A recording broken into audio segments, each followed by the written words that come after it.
why people who receive salvation must go and sin no more. People who receive salvation need to go and sin no more. This is what Jesus said in John chapter 8, in the encounter with the woman that committed adultery. He said to her, I do not condemn you. Go and sin no more. And why is it that people who receive salvation must go and sin no more? If we go to Ezekiel chapter 18, verse 21, it says, but if the wicked will turn from all his sins that he had committed, and keep all my statutes, and do that which is lawful and right, he shall surely live, he shall not die. All his transgressions that he had committed, they shall not be mentioned unto him.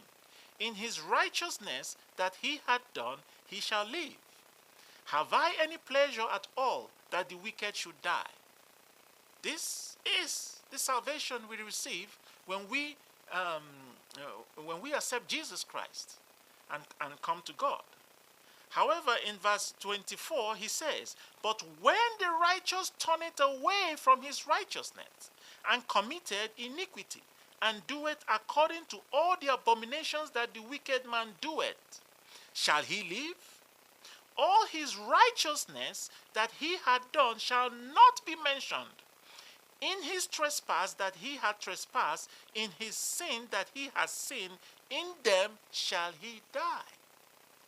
So this is why people who receive salvation must go and sin no more, just like Jesus said to this lady that committed adultery. They brought her that committed adultery in John chapter 8. So they brought her, they said she committed adultery and she should be stoned to death. What I find interesting is because the law says both the man and the woman that commits adultery should be stoned to death. So you can already see that the scribes and the Pharisees that brought this woman, this is already an unfair judgment. It's unfair because they brought the woman. She didn't commit adultery on her own. For her to commit adultery means there has to be a man involved.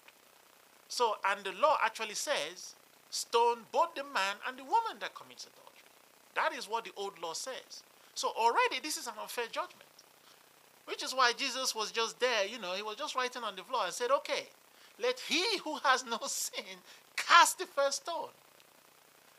Let he who has no sin cast the first stone. So we are not to judge. Jesus says, judge not lest you be judged. The same